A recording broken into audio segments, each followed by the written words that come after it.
Thank you for having me. It's a great pleasure and honor to be reconnected with Isaac, and it's good to see Minsan again. And I have a lot of affinity for your institution. We have a partnership with your school, so we get some students every now and then from MICA. So it's always a pleasure to meet MICA faculty and students. So thank you very much for having me. I also prefaced, Isaac, I know it's 8 p.m. there, so we live in this kind of weird Zoom time. So I said, if you guys want to have a beer, it's 9 a.m., but I'm going to have a beer with you guys if you want to have a beer. So feel free to enjoy. I know there's a debate coming up in about an hour or two, so maybe it's time to get, fire one up and brace yourself for more interesting conversations, I guess. So, okay. With that, I guess I'll just get started. Let me try to share my screen here. 1 second. Okay. Isaac, is that working? Yes. Okay, cool. All right. So very nice to meet you guys.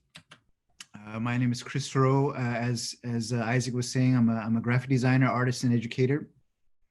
My life is, I would say, divided in 1/3. I'm a third an educator. I'm a third. I still try to maintain my graphic design practice, and I'm going to call the remaining third projects of curiosity, things that just kind of excite me and interest me, but don't really make any money or not necessarily have any kind of objective or point.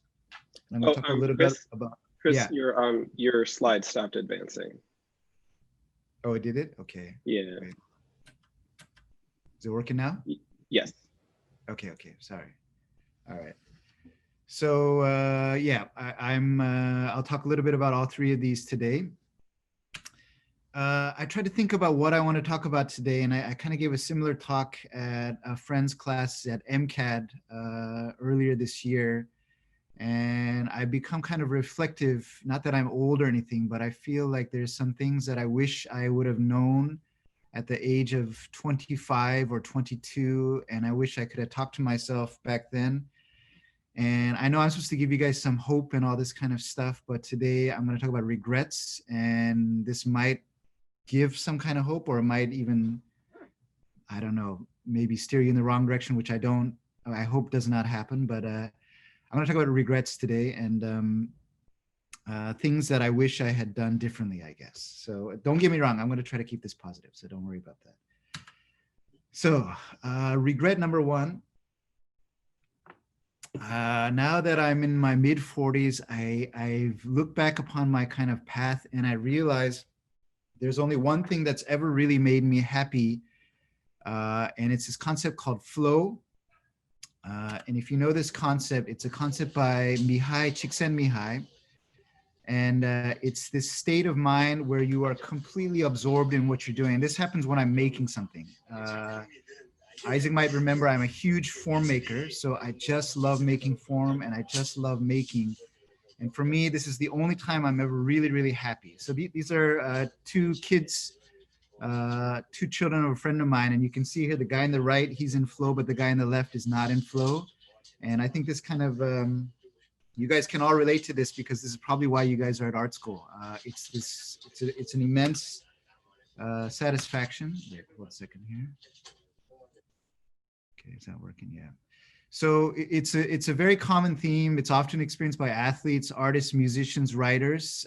So it's immersion. It's intense concentration. And I think it's super important. And I wish that I had known about it earlier in my life, and how it affects me. So I always say, if there are 8 to 12 hours in a day that you're doing something, it's a really long time. So you should really be enjoying that time. But I noticed that particularly it's at some jobs, I've had this all the time. I keep looking at the clock and I'm waiting for lunch, or I'm looking at the clock and I'm waiting to go home. I think these are bad signs, or signs that you should maybe be doing something else. So flow, there's many different kind of links to flow. This is a very common link. Malcolm Gladwell talked about the 10,000 hours. And he talked about the Beatles. And for you to be able to do something for 10,000 hours, it has to have a deep connection to this kind of state of love, or something that you're really loving to do, something that you're really into something. And so I'm going to talk a little about that on and off today and how it's kind of affected me.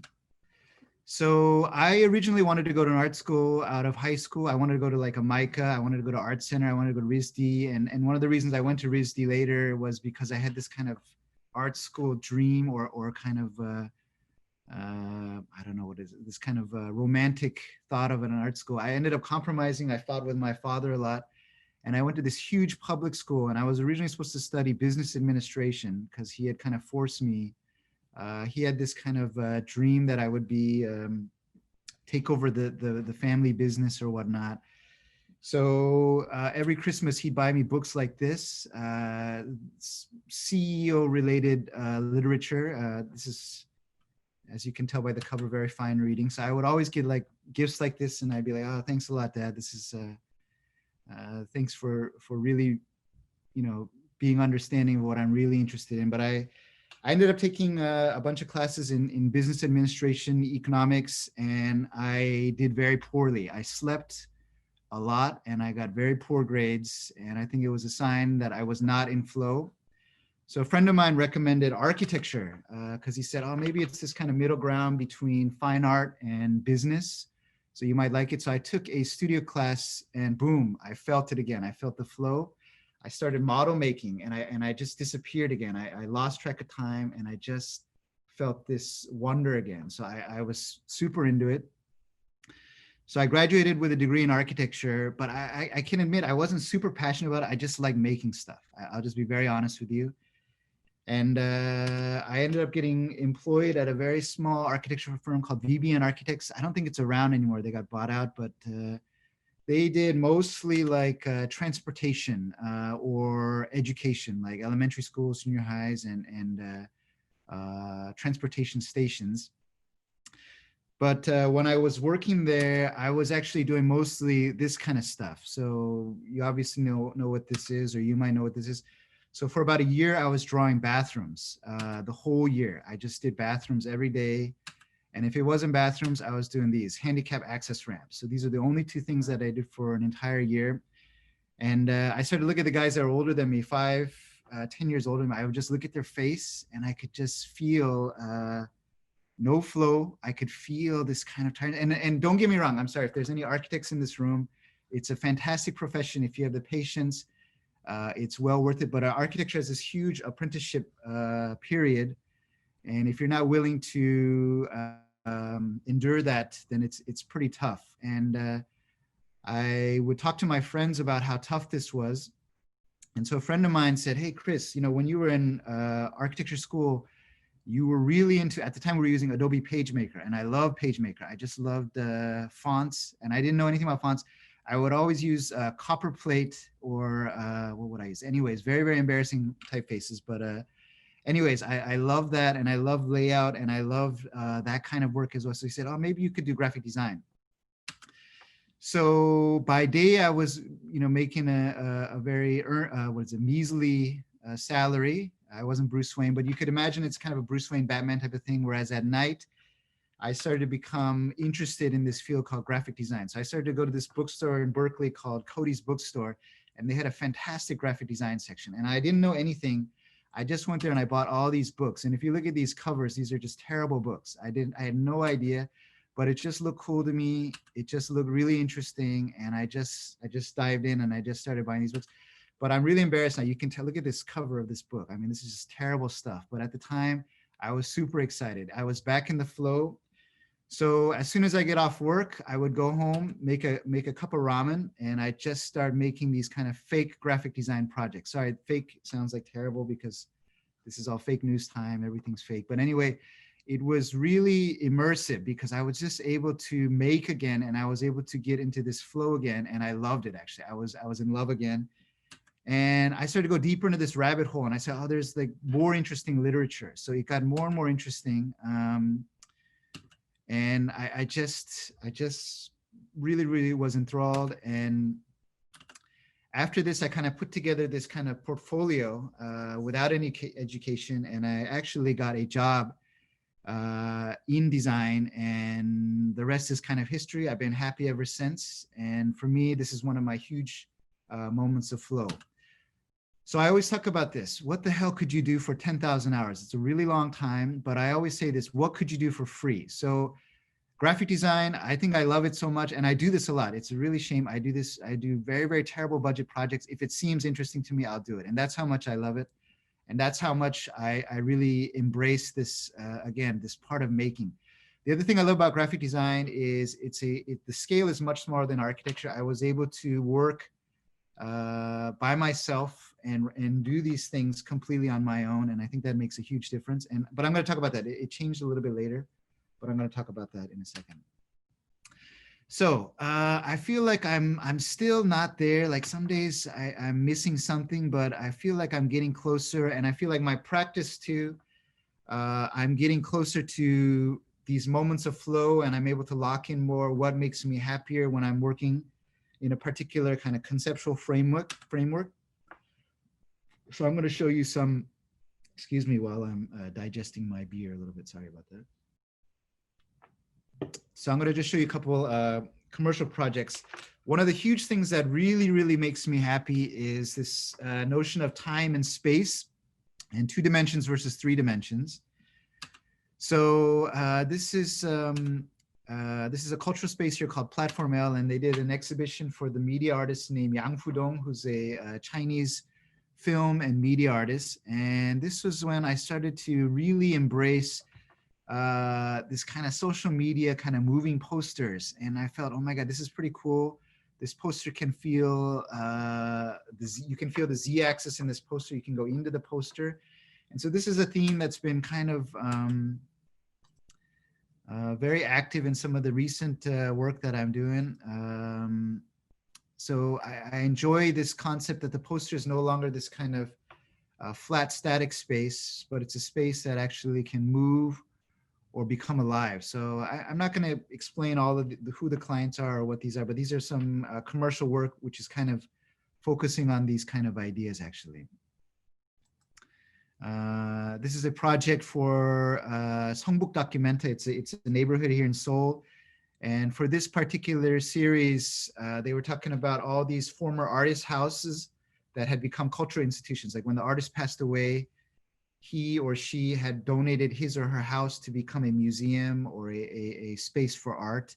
And so, I don't know, it was very apropos for this kind of idea about space and how I love to work with space. This is the catalog for this. This is a exhibition identity for the Baeknamjun Art Center, and this is for an American artist named Trevor Paglin, who you guys might know. He's an artist who's studying kind of different methods of observation and surveillance. Yeah, so it's the same thing.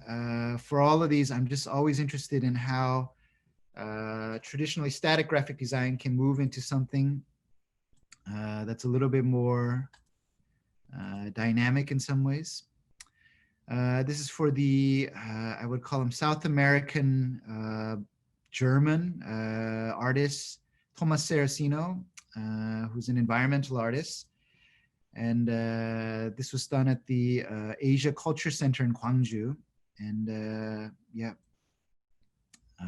basically all kind of fitting under this theme of time and space. Another thing that's really excited me too these days is I really enjoy the kind of architectural aspect of the book. So this is a book in 2016, we hosted the AGI Open here in Seoul. And this is, I would call it, it's not a do-si-do, but it's a tray-si tray, if that exists. It's like 3 different books all in one. There's no front or there's no back. And the whole idea was East meets West. So like a traditional Asian book, you can read it from right to left, or you can read it from left to right. This is all done on black paper, and it's all on silver ink. It's a double hit of silver ink. And you'll see later, I really love silver ink for whatever reason. But the printer, obviously, he hated me after this book, which many printers kind of do. But we still have some very open-minded printers that are still willing to work with me in some capacity anyway. So this is a quick video of the book. This is another book, a multiple plate book for an exhibition about John Berger at Yarhwadang Publishers, which is the publishing place in Paju. Actually, they have a small gallery there. So this is the book for that. Sometimes I just do normal books. This is a book for a recent exhibition here from the German, I think the Romanian duo Peles Empire. But this is just a very regular book. And these are some, I mean, again, you can see here, this is just a regular poster. This is for my old neighborhood, Gugidong. This is for a project called I Love Seoul. I was really interested in, again, this kind of idea about a poster that can feel like a space. And yeah, sometimes I'm into these kind of more sculptural works. This is actually typography. These are both Hangul, but if you're really interested, I can explain what it says, but I'll just move on. Anyway, sculptural typography. Okay, regret number 2. I wish that I had done way more personal projects when I was younger. I think I wasted so much time. I seriously wasted tons of time. Whether it be watching too much Netflix or whatever. Sorry, Netflix is a great thing, don't get me wrong, but I really regret the amount of time investment I did for that. I remember I put in all these years watching this show Lost. I don't know if you remember the show Lost. I really regret all that time, actually. When I got to the end, very disappointing, very, very disappointing. So if I could meet myself 20 years ago, I would just say, use this time wisely, make tons of stuff, make every day, and make as many projects as possible. So one of the things that I've been exploring in my personal time is this idea about intuition versus logic. This is something that I've been battling with my whole life because I'm a very intuitive guy. I really believe that the body and my hand, they are thinking mechanisms, and I believe you can trust them. But I see this as an issue everywhere, and design is getting more and more this way. I don't know if I saw this on the news maybe 6 years ago, but I thought this was kind of hilarious. There's some kind of fresco in a church, and over time, obviously, you know, the weathering had kind of taken away the surface of this. But one of the members of the church, she had said, "Oh, you know what? I've been taking these painting classes, so you know what? Let me try and fix it. I can do what I can to try and repair this, actually." So I think this is a really kind of strong example of this current generation of thought that the hand is something very simple and it's very easy and anybody can paint. The hand is not very intellectual. It's something that can be looked down upon, actually. So I noticed this a lot. So even this lady here, she thought that she could reproduce this. Anyway, so this is something that I'm really, really kind of scared about. And I see this more and more. I saw this quote a while back from Catherine McCoy, and I feel this is really, really getting to be a bigger issue. I think at one of these points, if I look at Pinterest, Behance, everything looks the same. We're all using the same applications, and I'm pretty sure AI or some kind of machines are going to be able to replicate this very easily at one point. So that is why I really feel that the human hand and intuition are things that we should invest more time into, because these are things that the AI or the computer cannot replicate, no matter what they try to do. So going deeper into this, why do I think this way? So this is at my old house in an old neighborhood. They built this brand new building right across from our house.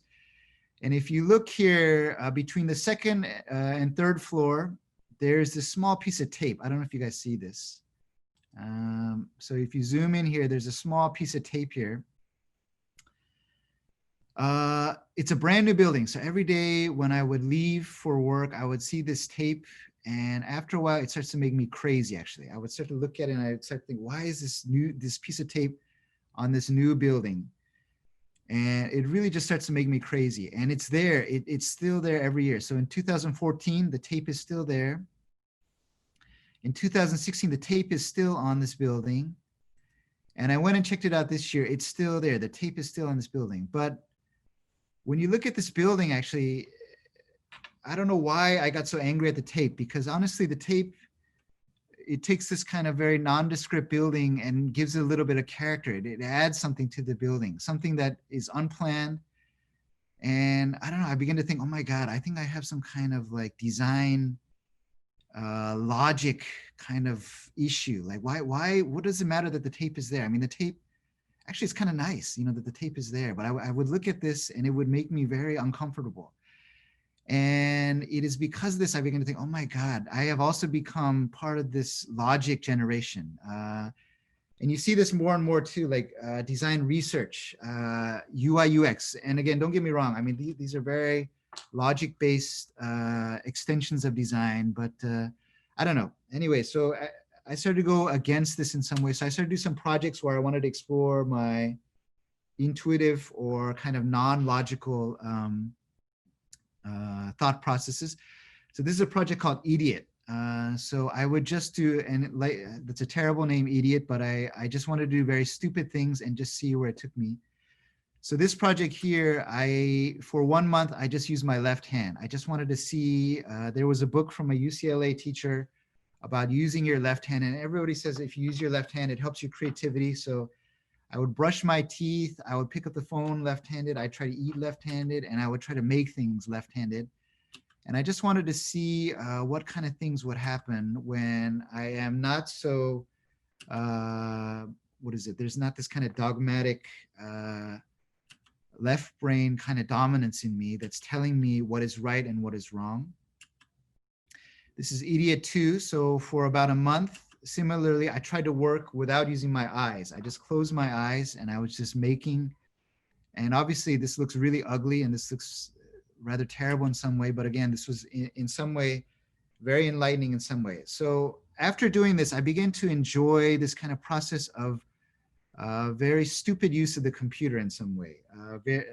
So when you think about the computer, there's many keywords. It's efficient, it's fast, and it's perfect. These are the three kind of things when you think about the computer. So I wanted to kind of go against that.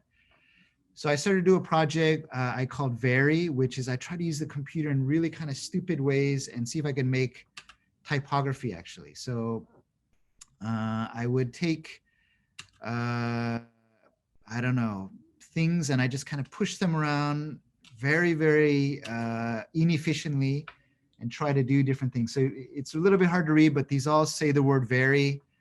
I was just curious about, and the reason I chose the word vary is I wanted to do something about this process, just this extensive, inefficient, long, and probably unnecessary process actually. Regret number 3. I wish now that I knew something really, really, really deeply. Like I really wish that I had some kind of deep understanding or deep way to think about things. And this kind of really hit me. This is a performance. Can you guys hear the music? Isaac, can you hear the music? Is there music there? Okay. Yes. Okay. So I saw a performance in the middle. That's my friend Alfred.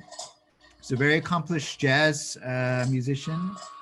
He was formerly on the ECM record label, just a prolific guy. I went and saw a performance from him and these 2 other mates, Remy and Ian John.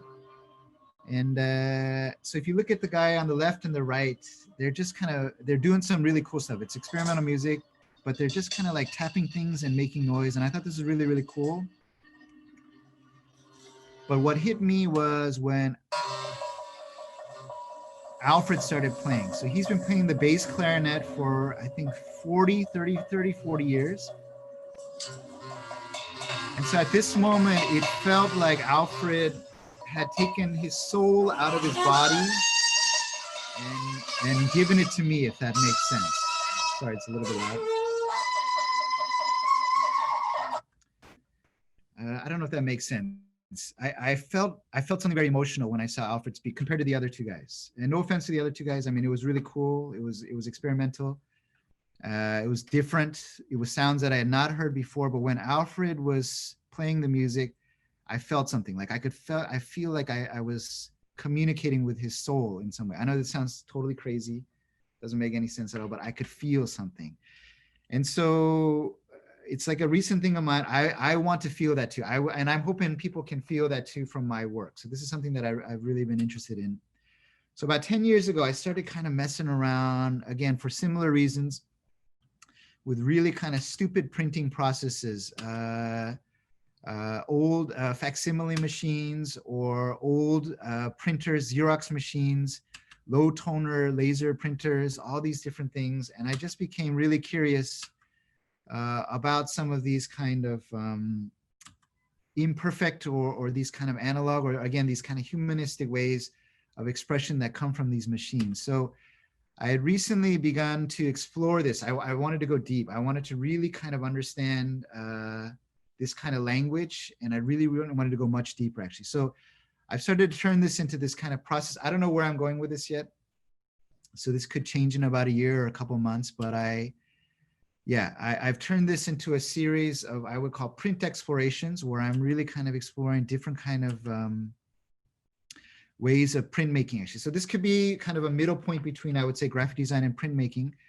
And I'm going to show you a couple prints here in the studio a little bit. These are kind of large prints, and I'm exploring different papers, different printmaking techniques. And the reason I'm doing this, again, I wanted to feel something when I look at these prints, and I wanted to make something more precious and explore some of these, again, analog or different kind of facilities. And again, I wanted to go deeper, and I want to see where this goes. So I'm still working on this. But one of these, when I was working on these, I started to think, oh my God, instead of just static prints, and again, going with my commercial work, I was thinking, what if these start to move? Like, what if I start to take these prints and start to make them into sequences, and again, similarly explore time, space. Sorry, I'm drinking beer at 9 a.m. and I keep stopping to do this very human thing of mine. I'm sorry about that. I'll keep going.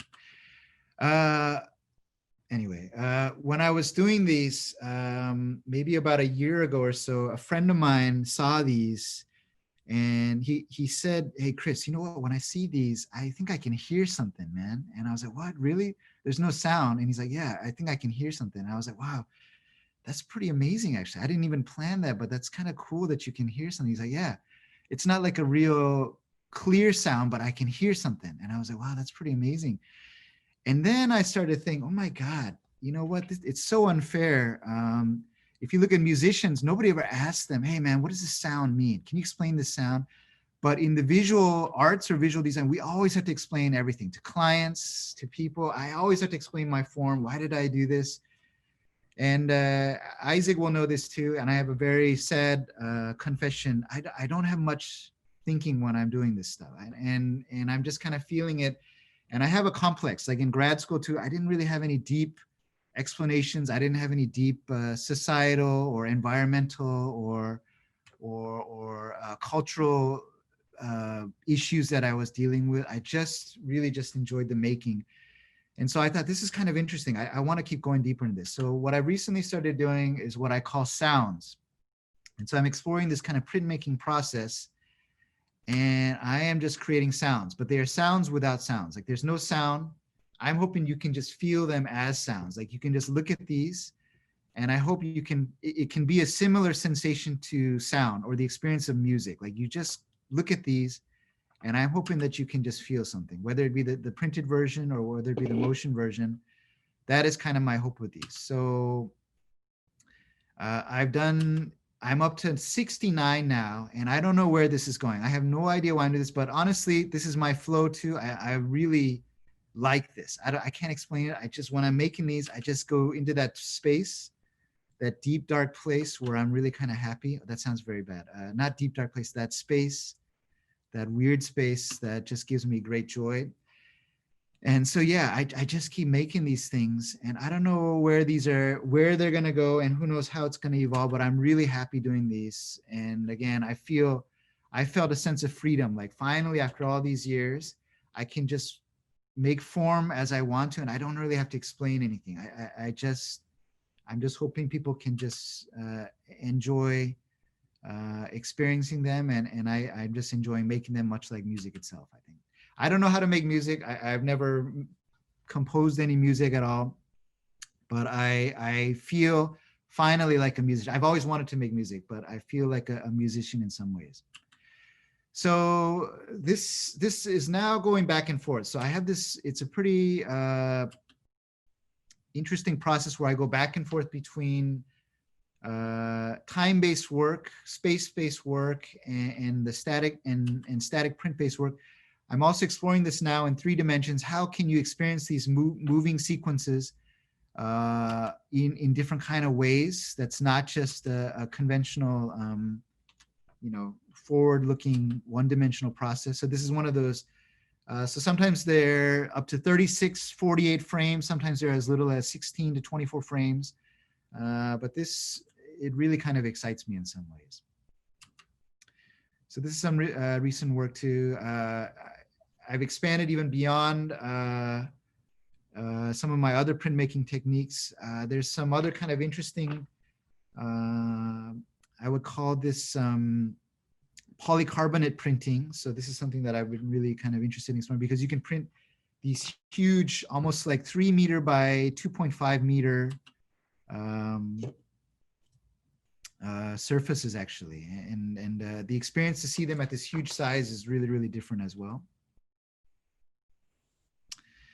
Recently, I was commissioned to do a project at the Rise Hotel, which is a kind of design and art hotel here in Seoul, one of my favorite hotels. And I thought it'd be interesting to explore this concept of numbers and sounds, so numbers and letters. So I think letters and numbers is a really interesting thing, because letters have a lot of flexibility, like you can express yourself with words in different, but numbers, it's very finite, it's very logical. The number 1 is 1, you can't deny that. The number 3 is 3, you can't deny that. So for me, I thought it'd be interesting if I could see how to look at the number 3, or how to experience the number 3 less logically, if that makes sense. So this is an installation at Rise Hotel. This is part of ongoing installation. It's going to be changing again one more time next year, and then the year after that. And I'm going to keep exploring sounds or numbers probably through this process, but who knows? That's like 7 months from now. I don't know what I'll be saying in 7 months. Maybe it'll be something totally different, but at least that's the plan for now. And so this is a huge light box. It's like almost 20 meters. Oh my God, I've become a Korean guy. What is 20 meters in feet? That would be like 60 feet, I say, maybe something like that, 70 feet. I don't know. It's a huge light box installation. And anyway, so again, I don't know where I'm going with this, but this is kind of the expansion of what I'm doing. And yeah, I'm not sure what's going on. But I want to go there. I really want to go deeper into this. And I hope one of these days it'll make sense. And I'm hoping one of these days you or other people can feel my soul, or I could just take my soul out of my body and you guys can feel my soul. If that sounds a little crazy, but anyways, that's the hope. Okay, I'm going to show you one last project. This is a project for the MMCA. It's kind of like our MoMA, I guess. And I was lucky enough to do an exhibition identity where it was for an exhibit about printmaking, actually. So they were interested in having me work as the graphic designer for this. So I was totally stoked because, yeah, it just felt awesome, actually. And they were really interested in some of my recent, these sound explorations, and they wanted something like that, which was like so rare and so unbelievable. And so these are just some of the works for that. This is actually, they had like a small giveaway notebook, and I thought it'd be awesome if I could make a moving print. So I thought I'd take a flip book and try to change the way a flip book is traditionally done. Blah, blah, blah. This is all the kind of typical stuff that you'd see. Anyways, so maybe some of these kind of crazy things might lead to more graphic design. I have no idea, but again, let's see what's happening. Let's see what will happen. Okay, this is kind of my last couple regrets, and I just want to, and I feel like I wish I could talk to students. This is the kind of stuff that I wish I could tell students. Regret number 4, I wish I had interned way more. Like I only did 1 internship in my life. I did 2, counting the architecture internship. I feel like I wasted too much time in my life. So I explored all these different kind of mediums in design, and everyone, I don't know, I ran into dead ends. Now I'm pretty happy doing the kind of design that I'm doing. I think I'm more into traditional design, but I wasted all this time. Like I did 3 years in interactive design. I don't think I like interactive design, but why did I waste 3 years doing that? I have no idea. I did about 1.5 years of advertising. I really don't like advertising, but why did I spend so much time doing that? I have no idea. I still do branding stuff, which I'm fine with. I still do editorial design. So these last three fields I'm much more happy with, but I feel like I wasted about 5 to 6 years doing stuff that I don't like. So I wish if I could do this all over again, I would do like 3 years of internships and I just try everything. You know what I mean? I do like 3 6 months here, 3 6 months here, 3 6 months here. Because when you're young, you don't need salary. You don't need a lot of money to survive. And I didn't know this. I always thought, oh, I gotta make money. I gotta get like a LED TV, or I gotta get like a nice whatever material possession of the time. And I felt all these kind of stupid things. Looking back now, I could have been poor for 10 years and it would have been fine with me. I don't care. I think it's the life experiences that make much more. And in design, I feel like I wasted way too much design. So that's regret number 4. Regret number 5, what I just mentioned right now. I think I thought about salary way too much. This is really, I think when you're young, you should seek out experiences. So I would go to places that you feel you can learn from. And I didn't know this at the time, but I used to think like 10K a year was a huge difference. I'd be like, oh my God, that's like a huge difference. I should definitely go with a more well-paying job. Looking back now, all the well-paying jobs, they're terrible. Most of them are terrible. There's a reason you're paid well. It's because it's not that interesting work, to be very honest. Okay, sorry, maybe I'm being overly exaggerative in some way. But when I was at age 2, I would think, 10K, 20K, this makes a huge difference. If you look at on your salary, taking out taxes, it's a couple $100 a month. It really doesn't make much big of a difference, I think. And looking back now, I wish I knew that, because I would have spent my first 5 to 10 years doing much more interesting work. But instead, I was kind of chasing what I thought would be good or cushy or well-paying jobs. Mistake, huge mistake looking back now. Regret number 6, I wish I knew the world. So this is the door from my first, it was like an interactive job in Germany. I went there for an internship, and it was this kind of like punk rock interactive agency, and I loved it actually. And looking back now, I left America twice. It's to go to Germany for 2 years, and it's now been in Korea for 10 years. These are the most memorable experiences for me. I don't know why. And I wish I had done it more. I wish I had lived in New Zealand for a year. I wish I had lived in Argentina for a year. I wish I had done, but now that I'm older, I'm married now, I can't do this, but I could have done it. I really easily could have done it. When between the ages of 20 to 30, very easily, I could have done it, but I didn't do it. I don't know why. And again, the same thing, I thought I had to make money. I thought I had to be this kind of successful designer or something like that. I really regret that, actually. It's one of my huge regrets, actually. Regret number 7. All right, I'm almost done.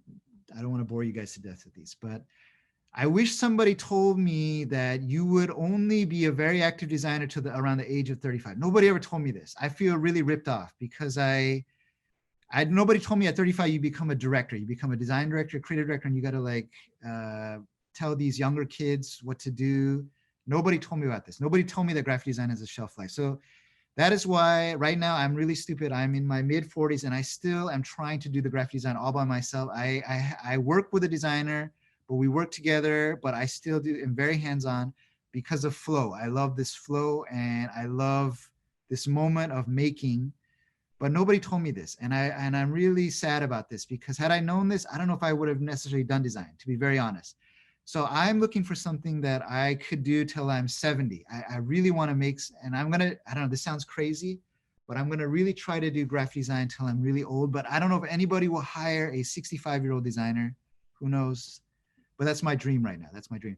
But if you look around, especially here in Korea, actively designing 45-year-olds, I think I can count them on 2 hands, actually. Everybody is a director now. Everybody has staff. And this is something to think about too. So you guys should think about, I didn't know. So that's why I'm saying between 25 and 35, really use this time wisely because this is your most active time as a designer. I think design is like a contemporary dance, sports. You have a shelf life. You have a certain period of time where you are at your peak. So you should be conscious of this if possible. I really regret this. I didn't know this. Super regret it. Okay, my last regret, number 8. I wish I had been more honest and okay with myself and who I am. So as I told you guys earlier, I've had this complex my whole life that I'm not this really deep guy, that I don't really have these deep concepts or I don't have these social agendas or issues or things that I'm challenging. I'm just a really simple guy. And I was always very, I had a complex about it. I was like, I don't know, I feel very, maybe I should have some kind of issue, or maybe I should have something that, maybe about 8 years ago, I read this essay. It's a really kind of short, kind of funny essay, An Irresistible Urge to Make Things by Leo Leone.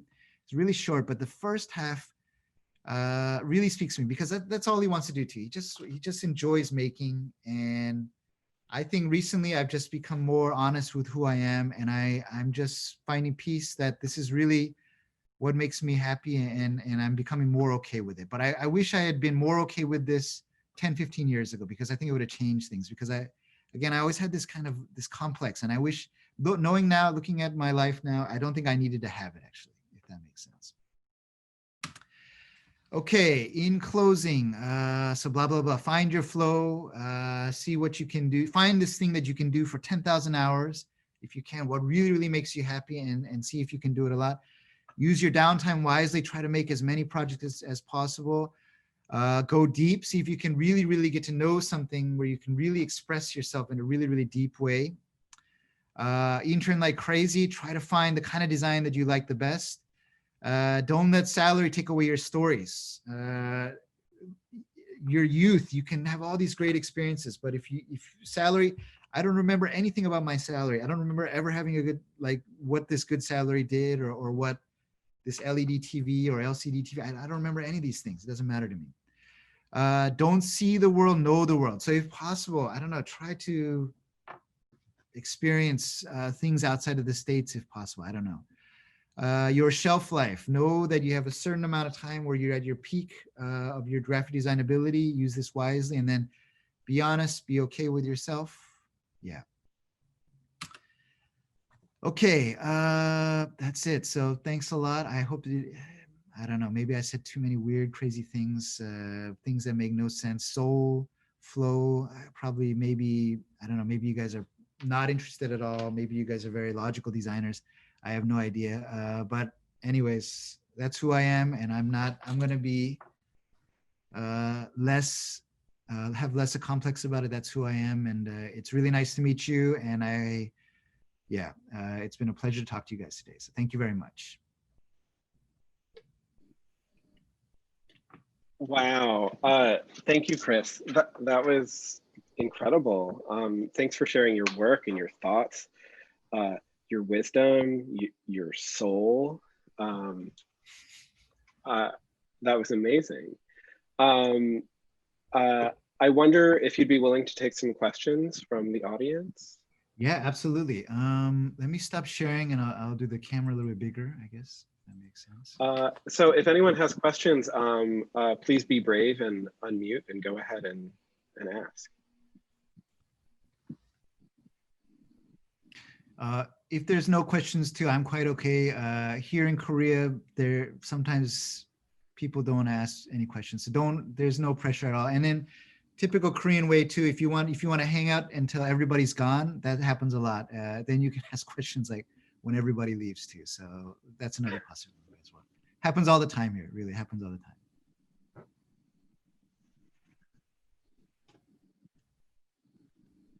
time. I'll just ask a question. Chris, you've been talking about the Batman Bruce Wayne dichotomy for as long as I've known you. Yeah. When do you think that it's still sort of part of what you do, or have you just embraced being Batman? I think it has to be, because I have to run the practice. So I need this Bruce Wayne side to pay the bills and pay everything. But I think the Batman always somehow helps the Bruce Wayne to be a better Bruce Wayne. I don't know if that makes any sense at all. But I think that everybody needs this kind of Batman, because without it, I don't think design is really that exciting. I think if I just did client work alone all the time, I think I would lose my soul. I think it would be, I don't think I would feel really anything actually from design. So I think you need this kind of balance between your personal work and things that move you. And I think, Bruce Wayne definitely needs that, I think. Thank you.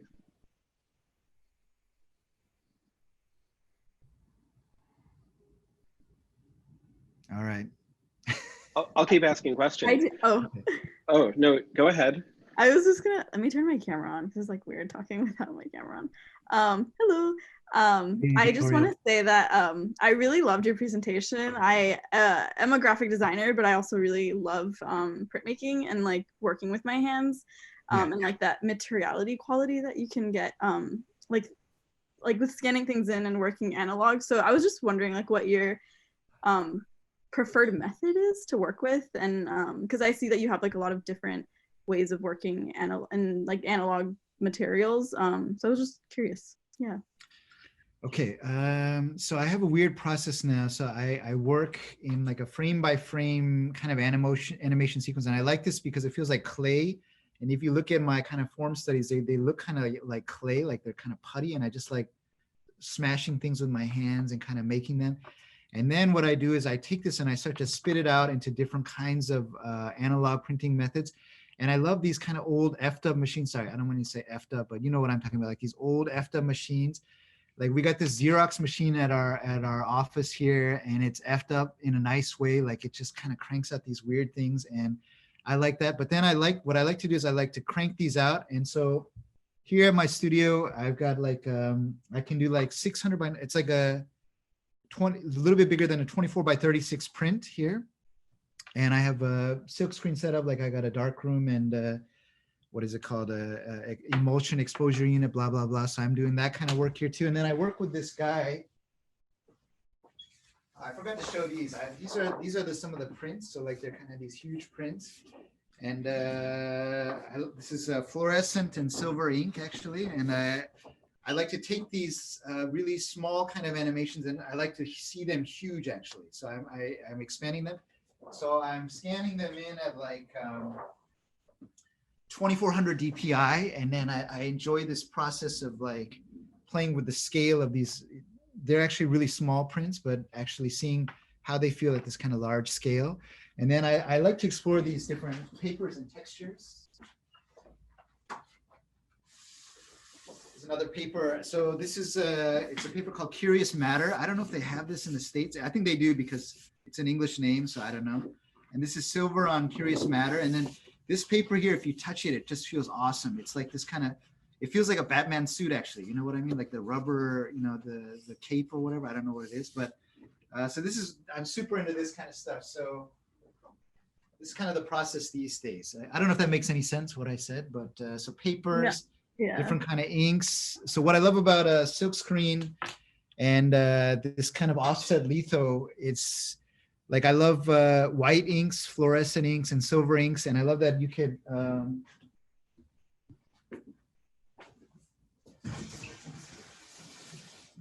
you see this? Is this in there? Yeah. Yeah. This is like an old desk that I found, and what I love about silk screen, you can just print on anything actually. So I've been like fooling around with this these days, just printing on random.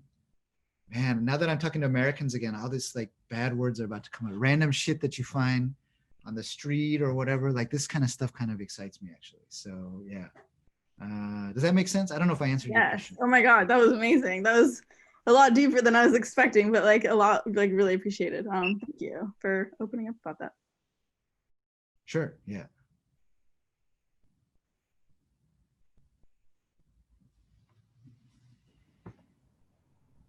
All right. I know this silence, so it's okay. Yeah. I can keep asking you questions. Can I ask something? Sorry. Oh, sure. Absolutely. Sure. Okay, to go against like what you were saying, what would you do if you are a graphic designer that pretty much had like a career that was on the more boring end of things? And I guess I am hitting very close to like that expiry date that you've said. Oh, I'm sorry. I didn't mean to imply. That's like a typical industry thing that I've seen. In the mid 30s, you become a director of some kind, and that's your choice. You don't need to do that. I know a lot of people. I don't know a lot of people, but I know a lot of people that still insist on making it. It's very rare, very rare, but you can still do that. But of course, your salary will just stay the same. Like it won't go up. It'll just stay there. But some people are okay with that, and I think you're looking back on my career trajectory, I think I should have just told myself, hey, just stay as the designer, man. You don't need to do this directing stuff because you're not into it. You know what I mean? I wasn't into it, so I don't know. But what is your question then again? Like, I don't understand. The first question you were asking about what kind of design? I guess like if you just had any advice for somebody that because I spent my career doing in-house work, and I did Okay. that for like about 5 years, and right now I'm a second year graduate student, and so it's like Okay, it's like okay. the worries of like, okay, what comes next, right? Like, do I just Yeah. go back to doing What did you enjoy the in-house work? Because I think there's some people really I can enjoy. So like I said, flow for me comes in all these different states, and I don't mind very tedious kind of in-house repetitive production work as well, setting up mechanicals, this kind of stuff. I could find joy in that because it's making to me. So I think I could enjoy that. I think my advice would be whatever really makes you happy, you should, because I think grad school, from what I remember, it's like a place where you can redefine your life. And so if you're in your second year as a MFA, you're almost nearing your end there, but I don't know, your thesis can be the launch pad to something else. Like you could go into like a different field and you can try different things. The reason I met Isaac at RISD, the reason I came back was I was doing this terrible stuff like advertising and interactive and like this really terrible branding stuff. And I didn't like it. And I wanted to go to RISD, and I learned this really other way to think about graphic design at the time. And I'm so thankful actually. And so I don't know, like I think right now there's so many things you can do, and you can totally find your what really makes you happy. I think that's a very generic and maybe unhelpful answer, but I really believe that. There's a designer that I really love. Do you know Marion Banches? Do you know who she is? she's the one that does a lot of like typography stuff, right? Like the really Yeah. She I think she worked for like 15 years as just like text setting for book design, just like novels and regular books. And I've done this a little bit. To be very honest, oh man, it's pretty boring. Like I don't know if I could do it for very long, but she did it for a long time. And then she started, oh sorry, I don't want to, okay, for those that don't want to do that kind of stuff, it has its perks to it. It has its merits. And I don't want to say anything bad about that. But from what I understand, she just started to do her own projects. And then this has kind of led to her own practice where she lives in an island in Vancouver, and she's just doing kind of freelance work, more like an illustrator, like a commissioned illustrator. And I think she's enjoying this a lot more. So she was able to change her life too, just through these kind of personal projects that she was really much more interested in. And I think people can feel that when they look at your personal work, they can feel that you're really into something, and it changes how they perceive you as a designer or artist, I think. So I don't know. Sorry, I can see your face through the camera here. Maybe it did not help at all. I don't know, but yeah. Did that answer your question? I don't know. I mean, I guess it's just interesting to hear like somebody else's perspective. Okay. Thank you. If you want to talk, maybe we could do like an email exchange or something, because I think you're probably getting into your thesis subject selection, right? Did you already pick your thesis theme or something like that? Yep. Yeah. So I don't know. I think in hindsight, I should have picked a much better thesis theme, man. My thesis theme was just terrible. But I really wish that that's another regret. I should add that to my list of regrets. I wish I had picked a more launching pad type of thesis theme, actually, to something new and interesting. Anyway. Okay. Sorry. I'm rambling. Anyways. Okay. Thanks. Chris, yeah, thank you for your inspirational presentation. It's really good to see you also. This is kind of my personal question.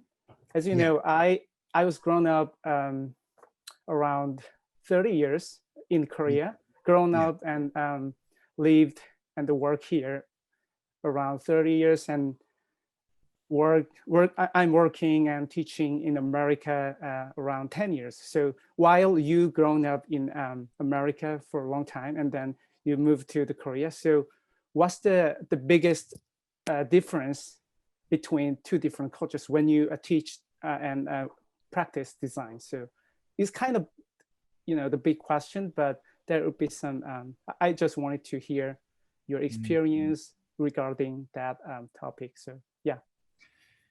So again, I don't know your previous 30 years, but I can kind of guess because my wife and I've had some experiences too. I think there's like two different generations of educational experience from what I've seen. There's kind of the old guard, and then there's the new guard.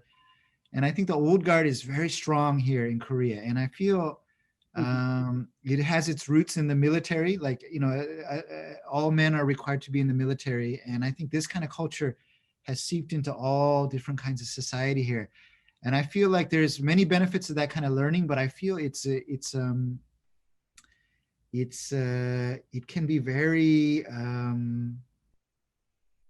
I don't know how to describe this. It can be very strong in some ways. I think Koreans are very, they're not hesitant about criticism. Like, they enjoy to criticize things. And I feel like when I grew up in America, it's super positive. Like at RISD, I don't think anybody ever said anything super negative, which I kind of liked. And I think that not that criticism is bad in some way, but for me, like that, I feel like that's a kind of a big difference. But this new generation, I think it's a mix between both. I think this kind of the old guard and the new guard, and I think it's quite interesting. And I think the strange thing here is the design is changing so fast. Like in the 10 years I've been here, it's so fast. Like I just can't even imagine how fast. Because growing up in America, and I don't know, maybe it's America's the 200-year complex, like compared to Europe, like it's a short history. So Americans are into this idea about tradition and old things and old being good. But here in Korea, like the rate of change is just so amazing. I think this affects the education here as well. I don't know. This is, we should have some beers and talk about this, because it's a super complex subject actually. Yes, big question. Yeah. Okay, thank you. Yeah.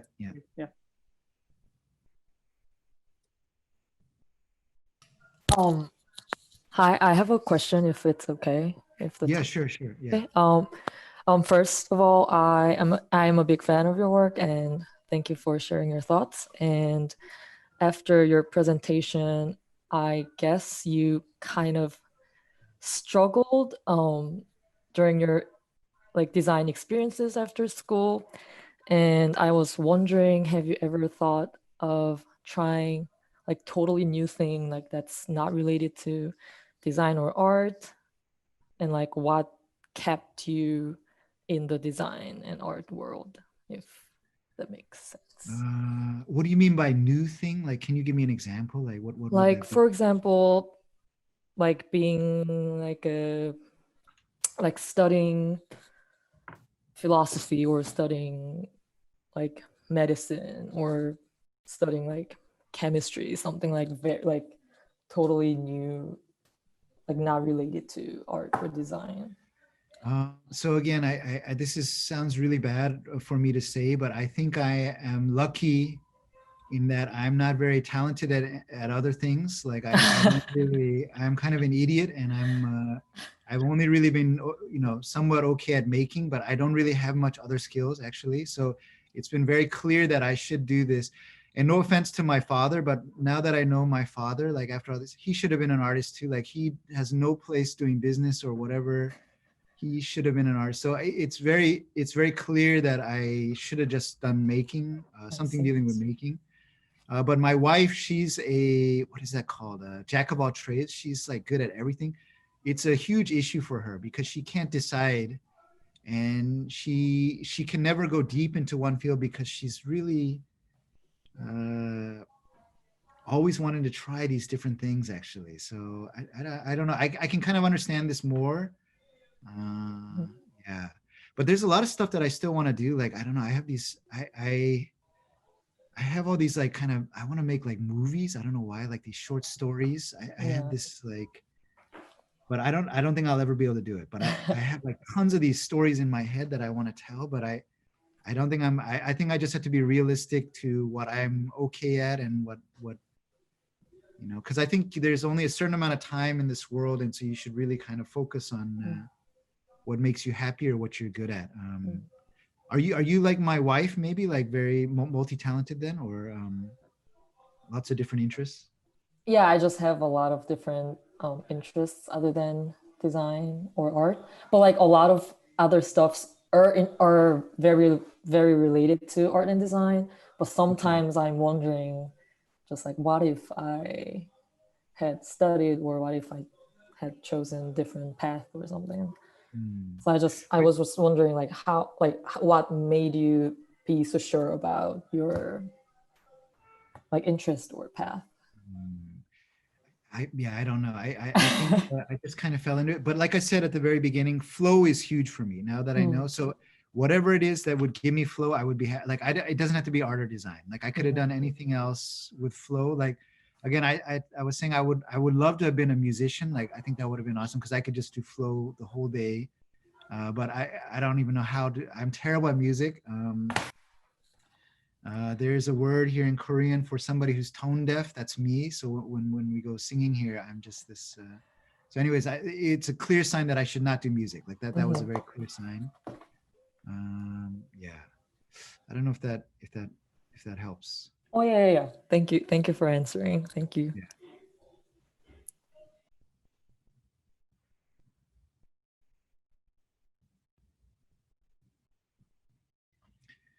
All right. This is the what's that sound? What's a song from Simon and Garfunkel? Sound of Silence. Sounds of Silence. Yes. So, yeah. Well, then maybe we should say goodbye. But Chris, thank you so much. I'm so grateful for you joining us. I think we all really enjoyed it immensely and learned a lot. So I hope we'll be in touch. We'll see you soon. Yeah, definitely. Yeah. Thank you again for all of you guys that endured this mad rambling session of I don't even know, non-connective thoughts and whatnot. But again, very nice to meet you all, and thank you, Isaac, for inviting me. And I don't know if you guys ever come to Korea, feel free to reach out, and we could have a tea or whatever. Anyways, nice to meet you guys all. Thank you very much for having me, and